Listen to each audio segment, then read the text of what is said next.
Hey everyone, Andrew here, bringing you another video review, and today we're going to be doing Justice League Cry for Justice! Take a look at this comic cover right here. Now, Justice League Cry for Justice ties into the aftermath that is Final Crisis, and it also ties into, just a little, not a lot, but ties into Justice League of America When Worlds Collide. Now, the story in this is pretty simple, and I'll get straight to the point. Hal Jordan, in an act of sheer fucking brilliance, basically tells off all the rest of the Justice League and says to them, we've been doing everything wrong. You know, while you guys may be the top hot shits of this world, I'm Green Lantern of this sector. I am, in essence, the law. Which is absolutely awesome because, as much as I love Superman, Batman, and Wonder Woman, they're often considered the hierarchy of the superhero world. And everyone looks up to them, and everyone's in their shadow, and that stuff. But see, Hal Jordan just basically says, you know, I had enough of it. During the Final Crisis, John Jones died, and so did Bruce Wayne. You know, our friends, our allies are getting taken down because we sit around and we wait for shit to happen. I'm going to go out there, and I'm going to take down these bastards now. I'm going to find these supervillains and take them out. So basically, in a nutshell, Hal Jordan flips off the Justice League, tells them that he's going to round up villains before they cause any trouble. Green Arrow joins up with them, and they fly away in a magnificent testicle sphere that the Green Lantern makes, realizing that they really should have just used the teleporter, but they have too much pride to go back. Anyways, they start rounding up a bunch of supervillains and taking them down, and realizing that these supervillains are actually scared shitless of a particular supervillain, Prometheus. While rounding up all these supervillains, various different other superheroes join up, like the Atom, Captain Marvel, Supergirl, among others. And all of them are looking for justice! Now, when I read that it was going to be Justice League Cry for Justice, when the issues first started coming out, I thought it was just going to be a title of the story. I didn't think it was actually going to be literal. Everyone is actually crying for justice. Okay. What? Okay. If you are looking for revenge or anything like that, or justice, you're not going to go, I want justice. You're going to go, I'm going to get the fuckers who did this. You're not going to cry for justice. But anyways, we find out that Hal Jordan and his splinter group of the Justice League are starting to take things a little too far in torturing and interrogating their supervillain victims. Like sending the Atom in there and giving them sinus migraines the size of my penis. Which is quite big. Well, pardon me on that. But the fact of the matter remains is that they are just taking things a little too far. Just a little too far. You know, and Green Arrow's not liking this, but he's going along with it because Hal was there for him in the past, and he's here for Hal now. Anyways, with that said, you find out that Prometheus is actually the big bad of this. And if you don't know who Prometheus is, he's a character that was introduced in Grant Morrison's run of Justice League of America. He eventually got taken care of, and a second Prometheus showed up, who was a complete utter joke. He's the Prometheus that got his ass honed by Green Arrow and Hush Returns, and just absolutely was a complete joke. But we're not talking about that Prometheus. We're talking about the Prometheus from the JLA stories. Now, if you don't know who Prometheus is, he's a complete utter badass. He has this helmet that he can actually calculate and tell him every single way to beat a superhero.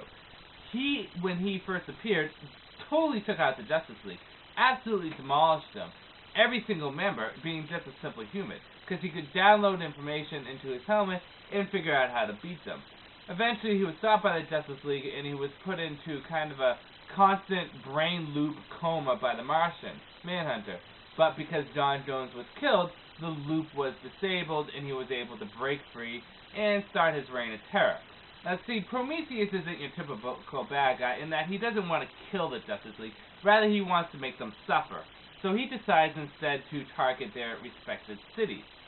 Prometheus eventually goes onto the Justice League's headquarters and he basically fucks everyone up, rips off Red Arrow's arm, you know, Speedy, Arsenal, whatever you want to call him, beats the holy living fuck out of everyone. You know, Zatanna's taken out, Hawkgirl's taken out, Hawkman's taken out, you know, you name them. They are disabled within a second.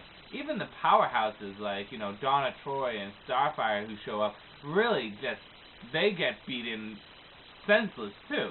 Eventually, Donna Troy is able to take down Prometheus, and they restrain him, but they find out that Prometheus has a backup plan, and that he has all these cities rigged up to be teleported into space or into endlessness, and they would never see their cities again.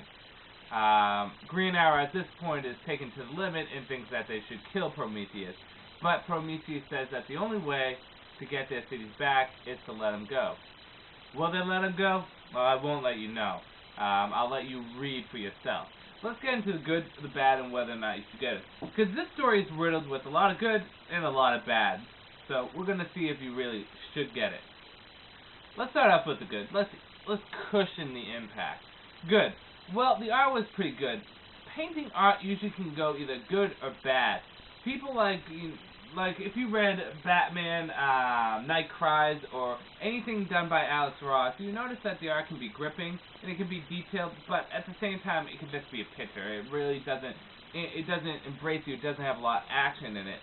The art in this was actually very good, very gripping, and I enjoyed it. I thought this was some of the better painting art. I actually do like this better than Alex Ross's art, which is saying a lot because Alex Ross does pretty good gripping art, but this was actually pretty good. It had a very grittiness to it too.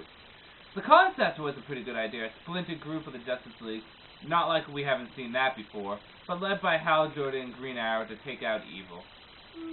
Seems like a good idea, you know, going rogue and doing their own thing. And the members that they elected for this splinter group, or that eventually joined, were kind of cool choices, like Supergirl, Captain Marvel, Adam, Gorilla, all these other characters. And having them being at odd ends with the real Justice League is also kind of cool. Prometheus was an absolute badass, and just like his old Justice League stories, he took out the Justice League no fucking problem. It was beautiful. I utterly enjoyed it. So, those are the good points. Bad points. My God, does everyone cry for justice. It was ridiculous. The writing was up and down in this. It really was. At some points, the writing was okay, but at some points, it was just borderline ridiculous.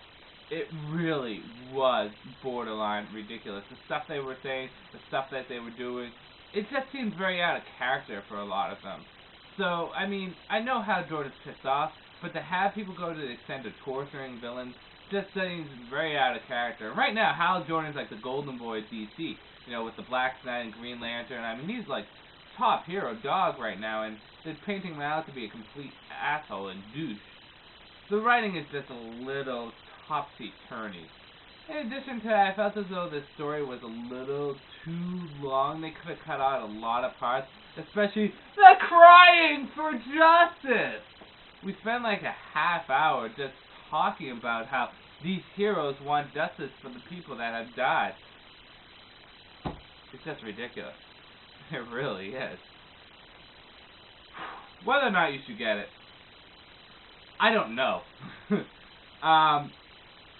Unless you're a Justice League fan, I really recommend avoiding this.